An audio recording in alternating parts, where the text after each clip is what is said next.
اسے فاتحہ اس لیے کہا جاتا ہے کہ اس سے قرآن کھلتا ہے، اس سے یہ سورہ شروع ہوتا ہے، یاد رکھیے۔ ویسے سورت کے کئی نام ہیں اور کئی فضائل جو ہے احادیث کے اندر آتے ہیں، اور خود قرآن نے بھی اس کے تعلق سے بیان کیا، اس کے فضائل کو بیان کیا، یاد رکھیے۔ تو یہ سورت اپنے آپ پہ بڑی اہمیت کی حامل ہے، نہ صرف حدیث میں اس کی فضیلت آتی ہے بلکہ نبی اکرم صلی اللہ علیہ وسلم کی حدیث کے علاوہ قرآن کے اندر بھی اللہ رب العزت نے اپنی اس ایک سورت کی فضیلت کو بیان کیا ہے۔ تو اس کا سب سے مشہور اور معروف نام جو ہے وہ فاتحہ ہے۔ فاتحہ کا معنی ہوتا ہے کھولنا، اسی سے لفظ افتتاح یا فتح آتا ہے، مطلب لوگوں کو داخلے کا موقع ملا، شروعات ہوئی، یا پھر افتتاح کسی چیز کی اوپننگ کو عام زبان میں کہا جاتا ہے۔ تو چونکہ قرآن اس سے شروع ہوتا ہے اسی لیے اس کو فاتحۃ الکتاب بھی کہتے ہیں، قرآن کو شروع کرنے والی سورت، یا قرآن کو کھولتے ہی سب سے پہلی جس سورت پہ انسان کی نظر پڑتی ہے وہ سورۃ الفاتحہ ہے۔ تو یہ اس کا سب سے مشہور اور معروف نام ہے سورۃ الفاتحہ، اور میں سمجھتا ہوں اس سے بہت ساری چیزیں لوگ فاتحہ کے تعلق سے جو ہے بہت ساری چیزیں ہم دیکھتے ہیں سماج میں ہوتی ہیں۔ بہرحال انشاءاللہ موقع ملا تو آگے اس کے تعلق سے رکھیں۔ تو سورۃ الفاتحہ کا سب سے مشہور اور معروف نام خود فاتحہ ہے، اس لیے کہ قرآن اس سے شروع ہوتا ہے۔ اسی طرح اس کا دوسرا مشہور اور معروف نام ہے وہ ہے ام الکتاب، کتاب کی ماں، کتاب کی اصل۔ ویسے کہتے کسی چیز کی اصل کو، اسی لیے ماں کو بھی کہا جاتا ہے عربی زبان میں، اس لیے کہ وہ اصل ہوتی ہے، اسی سے آگے کی نسلیں چلتی ہیں، اولادیں ہوتی ہیں۔ تو ام الکتاب مطلب یہ کتاب کی ماں، کتاب کی اصل، قرآن کی ماں، قرآن کی اصل، یہاں کتاب سے مراد قرآن یاد رکھیں۔ تو اسے قرآن کا اصل کہا گیا، قرآن کی ماں کہا گیا۔ مطلب اس سورت کی اہمیت کتنی زیادہ ہے کہ گویا یہ ایک جڑ جیسا کام کرتی ہے، جیسا کہ ایک جڑ ہوتی ہے اسی سے جھاڑ آتا ہے، ٹھیک ہے۔ تو اس طرح سے یہ ام الکتاب مطلب یہ کتاب کی جڑ کہا جا رہا ہے اس سورت کو۔ اسی طرح سورۃ الفاتحہ کا ایک مشہور اور معروف نام ہے ام القرآن، قرآن کی ماں، قرآن کی جڑ۔ مطلب اندازہ لگائیے یہ سورت کتنی زیادہ اہمیت کی حامل ہے کہ اس کو قرآن کی جڑ کہا گیا، قرآن کی ماں کہا گیا۔ اس سے میں سمجھتا ہوں اس کی ہمیں پتہ چلتی ہے، اور نبی اکرم صلی اللہ علیہ وسلم نے جو جامع ترمذی کی روایت ہے اس میں فرمایا، کہا کہ یہی ام الکتاب ہے سورۃ الفاتحہ، یہی ام القرآن ہے سورۃ الفاتحہ، اور یہ قرآن عظیم ہے سورۃ الفاتحہ۔ تو اس حدیث کے اندر تین نام آ رہے ہیں، ایک ام الکتاب اور ایک ام القرآن، کتاب کی ماں، کتاب کی جڑ، اور کتاب بھی یاد رکھیے قرآن کا ایک نام ہے۔ دوسرا کہا جا رہا ہے حدیث کے اندر کہ ام القرآن، قرآن کی ماں، مطلب قرآن ہم سمجھتے ہیں اس کی اہمیت کیا، تو قرآن کی اصل کہا جا رہا ہے سورہ فاتحہ، مطلب قرآن کی جڑ کہا جا رہا ہے، قرآن کی اصل کہا جا رہا ہے سورۃ الفاتحہ کو۔ اور میں سمجھتا ہوں یہی اس کی فضیلت، اس کی اہمیت جاننے کے لیے کافی ہے کہ اس کو قرآن کی اصل کہا جا رہا ہے۔ اسی طرح چوتھا اس کا مشہور و معروف نام ہے وہ ہے قرآن عظیم، قرآن عظیم، یاد رکھیے قرآن عظیم مطلب بڑا قرآن۔ تو سورۃ الفاتحہ جو کہ ایک سورت ہے قرآن کی اور مختصر سی سورت ہے، 7 آیتوں پر مبنی ہے، اسے قرآن عظیم کہا جا رہا ہے۔ قرآن عظیم دیکھیے آپ، قرآن عظیم مطلب بڑا قرآن، گریٹر قرآن کہا جا رہا ہے۔ تو میں سمجھتا ہوں اس میں ایک نام تو ہے سورہ فاتحہ کا، اور ساتھ میں اس کی اہمیت بھی پتہ چل رہی ہے۔ اور اللہ رب العزت نے اسی بات کو قرآن میں یوں دہرا کر کہا، وَلَقَدْ آتَيْنَاكَ سَبْعًا مِّنَ الْمَثَانِي وَالْقُرْآنِ الْعَظِيمِ، اے نبی ہم نے آپ کو 7 بار پڑھی جانے والی آیت عطا فرمائی، والقرآن العظیم، اور بڑا قرآن عطا فرمایا۔ تو یہاں اس آیت کے اندر 7 بار پڑھی جانے والی آیت بھی کہا جا رہا ہے، اور کہا جا رہا ہے قرآن عظیم، ٹھیک ہے۔ قرآن خود قرآن عظیم مطلب سورۃ الفاتحہ یہ بڑی عظمت والی سورت ہے، یہ بڑی اہمیت والی سورت ہے کہ اسے ام الکتاب کہا گیا، ام القرآن کہا گیا، قرآن عظیم کہا گیا، بڑا قرآن کہا جا رہا ہے۔ اسی طرح اس کا ایک مشہور اور معروف نام ہے وہ یہ ہے کہ سبع مثانی، سبع مثانی، سبع مثانی کا معنی 7 بار پڑھی جانے والی آیتیں۔ تو سبع مثانی بھی اسے کہا جاتا ہے اس لیے کہ اس کو بار ہم پڑھتے ہیں، ہر نماز میں ہم پڑھتے ہیں، نماز چاہے کسی قسم کی ہو سورۃ فاتحہ اس کے اندر شامل ہے۔ آپ سفر میں پڑھ رہے ہو سورہ فاتحہ شامل ہے، آپ قصر کر رہے ہو سورہ فاتحہ شامل ہے، آپ جنگ کے میدان میں صلاۃ الخوف مطلب خوف کی حالت میں پڑھ رہے ہو تو بھی سورہ فاتحہ شامل ہے، مطلب کوئی بھی نہ ہو، چاہے آپ نفل پڑھ رہے ہو تو بھی سورہ فاتحہ ہے، چاہے آپ فرض پڑھ رہے ہو تو بھی سورہ فاتحہ ہے، موقعہ پڑھ رہے ہو تو بھی سورہ فاتحہ، تہجد پڑھ رہے تو بھی سورہ فاتحہ، کوئی بھی نماز ہو، ٹھیک، اور بار پڑھی جاتی ہے، ریپیٹیٹنگ جس کو کہیں گے، بار پڑھی جانے والی 7 آیتیں۔ تو سبع مثانی بھی اس سورت کو کہا جاتا ہے، سورۃ الفاتحہ کو یاد رکھیں، سبع مثانی۔ اور اسی بات کو اللہ رب العزت نے قرآن میں بیان کیا، جو کہ سورہ نمبر 15 آیت میں 87 میں اللہ نے بیان کیا وَلَقَدْ آتَيْنَاكَ سَبْعًا مِنَ الْمَثَانِ، اے نبی ہم نے آپ کو 7 بار پڑھی جانے والی آیتیں دی، والقرآن العظیم، اور آپ کو بڑا قرآن عطا کیا، مطلب سورۃ الفاتحہ دی۔ تو سورہ فاتحہ کی فضیلت نہ صرف احادیث میں آتی ہے بلکہ سورۃ الفاتحہ کی فضیلت قرآن کے اندر بھی موجود ہے کہ اس کو 7 بار پڑھی جانے والی آیت کے طور پر بیان کیا گیا تھا۔ تو اس سورت کی یاد رکھی بڑی فضیلت ہے، بڑی اہمیت ہے، اس کے نام خود بتا رہے کہ اس کے کتنے فضائل ہیں، اور نام جو دیے گئے اس کی وجوہات بتا رہی ہے کتنی عظیم یہ سورت ہے۔ تو 7 مثانی، 7 بار پڑھی جانے والی آیتیں، مطلب سورۃ الفاتحہ۔ اسی طرح اس کا ایک اور مشہور اور معروف نام ہے جو جامع ترمذی کی ایک روایت میں آتا ہے، وہ ہے الصلاۃ، نماز۔ مطلب سورہ فاتحہ کو صلاۃ، نماز بھی کہا جاتا ہے۔ ٹھیک، آپ کہیں گے کیسے؟ تو آئیے جامع ترمذی کی روایت ہے، نبی اکرم صلی اللہ علیہ وسلم فرمایا، حدیث کے الفاظ دیکھیے اس طرح سے کہ نبی اکرم صلی اللہ علیہ وسلم فرماتے، اللہ فرماتا ہے، مطلب حدیث قدسی ہے کہ میں نے نماز کو اپنے اور اپنے بندے کے بیچ میں آدھا بانٹ لیا ہے۔ میں نے نماز کو اپنے اور اپنے بندے کے بیچ میں بانٹ لیا ہے، تقسیم کر دیا ہے۔ ٹھیک ہے، پھر آپ صلی اللہ علیہ وسلم فرمایا، جب اللہ فرماتا ہے کہ جب بندہ کہتا ہے الحمدللہ رب العالمین، تو اللہ کہتا ہے میرے بندے نے میری تعریف کی۔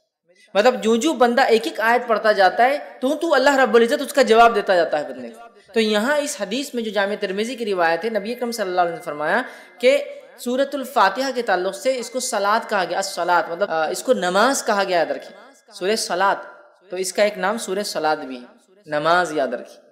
اور اسی لیے علماء لکھتے ہیں اس کا نماز میں پڑھنا ضروری بھی ہے، اس لیے کہ اس کو نماز کہا گیا۔ مطلب اگر کوئی نماز میں اس کو نہ پڑھے تو اس کی نماز نہیں ہوگی، جو آپ صلی اللہ علیہ وسلم حدیث میں بیان کرتے ہو۔ اسی لیے کہا جا رہا ہے کہ اس کو نماز کہا جا رہا ہے کہ میں نے نماز کو، صلاۃ کو اپنے اور اپنے بندے کے بیچ میں بانٹ لیا ہے۔ جب میرا بندہ کہتا ہے الحمدللہ رب العالمین، تو اللہ رب العزت جواب دیتا ہے کہ میرے بندے نے میری تعریف کی۔ پھر جب بندہ کہتا ہے الرحمن الرحیم، تو اللہ کہتا ہے کہ میرے بندے نے میری تعریف بیان کی۔ ٹھیک ہے، تو مطلب ایک کی بعد ایک اللہ تعالیٰ جواب دیتا جاتا ہے، یاد رکھیں۔ میں انشاءاللہ آگے اس کی حدیث کی پوری تفصیلات رکھوں گا آپ کے سامنے۔ تو یہاں اس حدیث میں اس سورت کو صلاۃ کہا گیا۔ ٹھیک ہے، یہ ایک اس کا مشہور اور معروف نام ہے، اور یہ 6واں نام تھا جو ہم دیکھ رہے ہیں۔ اسی طرح اس سورت کو سورہ الشفا بھی کہا جاتا ہے، اس لیے کہ اس کو بیماری کے علاج کے لیے یا اسی طرح جادو کے علاج کے اندر اس کو پڑھ کر دم کیا جاتا ہے۔ تو سورہ الشفا، مطلب جس سے شفا حاصل کی جا سکتی ہے۔ یا اس کا ایک اور نام جو کہ ایک 8واں مشہور معروف نام، سورۃ الرقیہ، اسے رقیہ بھی کہا جاتا ہے۔ کیوں رقیہ کہا جاتا ہے؟ اس کے پیچھے ایک طویل واقعہ ہے، اس کا بس مختصر رکھتا ہوں۔ واقعہ یوں ہے کہ صحابہ فرماتے ہیں کہ ایک مرتبہ صحابہ کی ایک جماعت جو کہ 30 لوگوں کے قریب صحابہ تھے، وہ ایک گاؤں، ایک بستی میں گئے۔ اس بستی میں جانے کے بعد ہوا یہ کہ انہوں نے کھانے پینے کے لیے کچھ مانگا، بستی والوں نے انکار کر دیا چونکہ مسلمان تھے۔ نتیجتاً یہ ہوا کہ ان لوگوں کو بستی سے باہر رکنا پڑا۔ رات کے وقت لونڈی ایک بھاگتے ہوئے آئی اور کہا ہمارے جو آقا ہے، گروپ کا جو سردار ہے، جو لیڈر ہے، اس کو ایک بچھو نے کاٹ لیا یا سانپ نے کاٹ لیا، کسی موذی چیز نے، زہریلے جانور نے کاٹ لیا، کیا آپ میں سے کوئی ہے جو جھاڑ پھونک کرے؟ ایک صحابی کہتے ہیں میں جانتا ہوں۔ سارے لوگ تعجب کرنے لگے کہ یہ کیا جانتا ہے ایسے، ان کو امید نہیں تھی۔ وہ گئے اور جا کر سورہ فاتحہ پڑھ کے دم کر دی اور اس کو شفا ہو گئی۔ اس نے کچھ بکریاں، روایت میں آتا 30 بکریاں، چونکہ 30 صحابہ تھے، اور اس کے ساتھ ساتھ کچھ دودھ بھیج دیا، کافی دودھ بھیجا کہ یہ لوگ پیے کریں۔ تو لوگوں نے کہا ٹھیک ہے، بکریوں کا معاملہ ابھی ہم طے نہیں کرتے، جب مدینہ جائیں گے تو نبی اکرم صلی اللہ علیہ وسلم سے حالات بیان کریں گے، کیا ہوا، کیسے ہوا، پھر دیکھا جائے گا اس کا مسئلہ۔ نبی اکرم صلی اللہ علیہ وسلم سے جب بات بیان کی، آپ نے ان صحابی کو بلایا، کہا ادھر آؤ۔ وہ صحابی آئے تو کہا تمہیں کیسے پتا سورہ فاتحہ رقیہ ہے؟ تمہیں کیسے پتا سورہ فاتحہ رقیہ؟ اور یہ صحابی سے جب دوسرے صحابہ نے تبھی پوچھا تھا جب وہ پڑھ کر آئے تھے، تو پوچھا کیا پڑھا؟ تو کہا سورہ فاتحہ پڑھا میں نے۔ تو کہا تمہیں کیا پتا ہے؟ تو مجھے نہیں پتا، بولے اس کا علاج کیسے؟ میں نے سورہ فاتحہ پڑھا، اس کو فائدہ ہو گیا۔ تو یہاں نبی اکرم صلی اللہ علیہ وسلم دیکھیں حدیث کے اندر الفاظ ہے کہ کہا تمہیں کیسے پتا چلا کہ یہ سورت رقیہ ہے، پڑھ ریمیڈی ہے، دم کی جانے والی چیز ہے؟ تو اوپر آ رہا کیور ہے، شفا ہے، رقیہ ہے، ریمیڈی ہے، دم کرنے والی چیز ہے۔ تو سورۃ الفاتحہ کی فضیلت بھی بہرحال آ رہی ہے اور اس کا نام بھی بہرحال اس کا پتہ چل رہا ہے۔ تو سورہ جس کو کہیں گے شفا یا شافیہ، یا اسی طرح سورہ رقیہ، مطلب وہ سورت جس کو پڑھ کر دم کیا جاتا ہے۔ اسی طرح اس کا ایک مشہور اور معروف نام ہے الحمد۔ سورۃ الفاتحہ کا ایک معروف نام ہے الحمد، چونکہ عموماً ہم دیکھتے ہیں بہت ساری صورتوں کو ہم ان کے اصل نام سے نہیں پہچانتے ہیں بلکہ ان کی ابتدا سے پہچانتے ہیں۔ سورہ تبارک الذی، مہینوں اور سالوں اپنی زندگیاں برباد کرے، راتوں میں جاگو نہ اور منواؤ اپنے رب کو، کر لو اپنی دعائیں، کرا لو اپنی دعائیں قبول۔ اتنی باتیں آ رہی کہ رات میں ایک گھڑی ایسی آتی ہے جس گھڑی میں ایک مسلمان جو دعا کرتا ہے، جو مانگتا ہے، اللہ تعالیٰ اس کو عطا کر دیتا ہے، اور یہ گھڑی ہر رات آتی ہے۔ یہ گھڑی کوئی معاملہ خاص نہیں ہے، سارا سال ہوتا ہے۔ تو کہاں ڈھونڈ رہے ہیں؟ ادھر پریشان ہے، کس سے مانگ رہے ہیں؟ ادھر ہے راستہ، یہ ہے راستہ کہ راتوں میں تہجد کا اہتمام پھر دعائیں، اور راتوں میں نماز کا اہتمام پھر دعائیں، اور سجدوں میں دعائیں اور استغفار اور کثرت سے دعائیں اور اللہ کی تسبیحات اور تلاوت قرآن نماز کی شکل میں یا بغیر نماز کے پڑھنے کی شکل، قرأت کی شکل، سمجھ رہے ہیں؟ تو بہرحال ہم کو یہ تمام چیزیں کرنا ہے۔ تو رات میں اگر انسان جاگتا ہے اور تہجد کا اہتمام کرتا ہے تو دلوں کو زندگی ملتی ہے، دلوں کو زندگی ملتی ہے، وہ ارادے یا وہ عزم جو پست ہو چکے ہیں ان میں ایک نئی زندگی آتی ہے۔ آپ نے سب کچھ کر لیا دنیاوی اعتبار سے، آپ تھک گئے ہیں، اب رات میں اٹھ کے عبادت کریے اپنے رب کو راضی کیجیے، دیکھیے وہ جو عزم تھے اللہ پورے کر دیتے، وہ جو ارادے تھے اللہ پورے کر دیتے۔ اب دنیاوی اعتبار سے تھک چکے ہیں، اب اس میں ایک نئی جان اللہ تعالیٰ ڈال، تو راتوں میں اٹھنے سے زندگی ملتی ہے انسان، وہ عزم جو ختم ہو چکے پستہ ہو چکے اس میں نئی توانائی اور نئی جوش اور جان آتی ہے۔ اسی طرح ہم دیکھتے ہیں اللہ تعالیٰ کا قرب حاصل، ٹھیک، اسی طرح ہم دیکھتے ہیں گناہوں سے رات میں اٹھنا انسان کو روکتا ہے، معلوم۔ اسی طرح ہم دیکھتے ہیں یہ گناہوں کا کفارہ بھی بنتا ہے، راتوں میں اٹھنا ہمارے گناہ، اس لیے کہ اللہ تعالیٰ مشقت کو دیکھتا ہے نا۔ اب آپ کہیں گے کیا میں تہجد بغیر رات میں سوئے کے پڑھ سکتا ہوں؟ ہاں پڑھ سکتے ہیں، مسئلہ نہیں، لیکن سو کر اٹھ کے آخری حصے میں اٹھ کر پڑھنا چونکہ اس میں بڑی مشقت ہے، اس کا اجر زیادہ ہے، ورنہ تہجد تو عشاء کی بعد بھی پڑھ سکتے، سونا ضروری ہے، لیکن اجر کے اعتبار سے سو کر نفس کو کاٹ کر پھر اٹھنا اور پھر نماز پڑھنا یہ بڑی بات ہے، سمجھ رہے آپ؟ تو اس کا اجر زیادہ ہے۔ نبی اکرم صلی اللہ علیہ وسلم اسماعیل علیہ السلام کے اثر سے، لیکن ہزاروں سال بعد دعائیں رائے گاہ نہیں جاتی ہے، اثر لاتی ہی اثر ہو فوراً یا بعد میں، اور بعد کی فوراً کی مثال میں رکھ دی، بعد کی مثال بھی رکھ دی آپ کے سامنے۔ تو اللہ کے رسول ابراہیم علیہ السلام کی دعا قبول ہوئی، ہر دعا قبول ہوتی ہے، میری آپ کی بھی ہوتی ہے، لیکن فوراً نہیں ہوئی، کئی ہزار سال بعد اسی نسل میں اسماعیل علیہ السلام سے ایک نبی آئے، دعائیں خوب دیجیے، خوب دعائیں دیجیے۔ یہ دعائیں پتہ نہیں کب اثر لائیں، کتنے نسل بعد لائیں گی۔ ابراہیم علیہ السلام کی دعا ہزاروں سال بعد رنگ لائی، 3000 ساڑھے 3 4000 سال بعد دعائیں کرنا چاہیے، اس کے بڑے فضائل یاد رکھیں۔ تو 3 شکلوں میں سے پہلی شکل کی 2 قسمیں ہیں کہ فوراً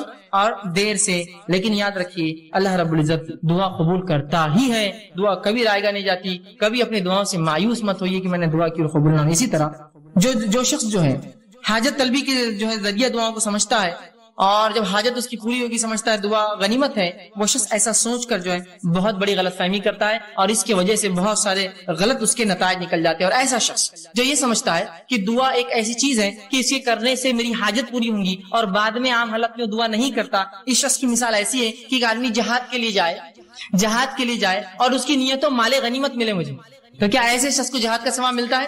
تو جہاد کی نیت جائے اور یہ سوچے مال غنیمت کے لیے جائیں گے اپنے جہاد میں، چلو بہت پیسہ ملتا ہے جتنے بار فلاں ہوتا۔ اور وہ شخص جو دعا کو عبادت سمجھ کے کرتا ہے اس کی مثال ایسی ہے، وہ مجاہد جو میدان جہاد میں جاتا ہے وہ سوچتا ہے یا تو پھر اللہ فتح دیں گا یا تو جو ہے شہید ہو جائیں گے، جیت گئے تو مال غنیمت بھی شاید مل جائے گا، اس کی نیت اصل نہیں ہے، اس کا اصل مقصد عبادت ہے، وہ جہاد، اس کے اندر اس کو کیا ذیلی فائدے ملیں گے اس کے لیے وہ اہم نہیں ہے۔ تو ہم بھی جب دعا کر رہے ہیں تو ایسا نہ ہو کہ ہم صرف اس کے مقصد کے لیے کہ بس اللہ میرا مصیبت حل کر دے بس دعا کر رہے اس کی بات نہیں، بلکہ دعا مستقل عبادت ہے، چاہے فائدہ ہو چاہے فائدہ نہ ہو۔ جیسے وہ مجاہد جو جہاد میں جا رہا ہے سوچ رہا مال غنیمت ملے تو میں جاؤں گا، تو اس کا جہاد فائدہ کا نہیں۔ وہ مجاہد جو سوچ رہا ہے مال غنیمت نہ ملے، فتح ملیں گی، فتح نہ ملے تو کم از کم شہید تو ہو جائیں گے، فائدہ تو ہر طرف، سمجھ رہے؟ تو دعا کو بھی آپ مخصوص نہ کر دیں، مصیبت میں تو دعا کرو، دعا تو مصیبت، تنگستی، خوشحالی، فراوانی اور ہر اعتبار سے صحت مندی میں اور بیماری میں اور ہر حالت سے امن میں اور خوف میں ہر جگہ جو ہمیں جو ہے دعا کرنی چاہیے۔ اسی طرح دعا ایک بہترین ہدیہ ہے، یاد رکھیں دعا ایک بہترین تحفہ ہے جو ایک دوسرے کو ہم دے سکتے ہیں، لیکن ہمارے پاس ایک غلط فہمی، کیا غلط فہمی ہے؟ دعا صرف بوڑھے لوگ دیتے۔ تو اگر میں آپ سے کہوں اللہ آپ کو جو اچھا رکھے، کتنے بڈھے ہو گئے فیض بھی، اللہ آپ کو اچھا رکھے، ارے فیض بھی آپ اتنے بڈھے نہیں نا دعائیں دے رہے ابھی سے، تو ہم یہ سمجھتے ہیں دعا صرف بوڑھے لوگ دے سکتے ہیں، اور الحمدللہ اس امت میں سب جوان مرتے ہیں، بوڑھا کوئی ہوتا ہی نہیں ہے نا۔ دیکھیے کہاں کوئی بوڑھا ہوتا ہے، انسان کی 60 سال 70 سال زندگی گزرے لیکن کالا کر کے گھوم رہا ہے، ٹی شرٹ صاف ٹی شرٹس اور اپنا دکھاتے ہوئے بالکل کالے بال ہے، بتانا چاہ رہا ہے ابھی تو میں جوان ہوں بھائی، کہاں میرے چکر میں جا رہے ہیں، جوان بوڑھا مت سمجھو مجھے، بچے ہیں میرے بڑے لیکن پھر بھی میں جوان ہوں، ہے نا۔ تو بوڑھے کہاں ہوتے ہیں؟ اور دعا چونکہ بوڑھے لوگ دیتے ہیں تو ہمارے پاس تو کوئی بوڑھا ہوتا ہی نہیں ہے نا۔ اور مرد تو بھی ایک دوسرے کو دعا دیتے ہیں، عورتیں تو کبھی دعا دیتی ہی نہیں ایک دوسرے کو، فرض سلام کا جواب دینے بھی کتراتی ہے تو دعائیں تو دور کی بات ہوتی ہے نا۔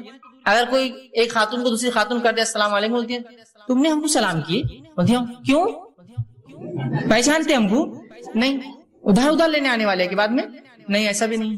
اچھا بچوں کے پورے رشتے ہو گئے ہمارے بیٹا, ضرورت نہیں تمہارے سلام کی ہم کو.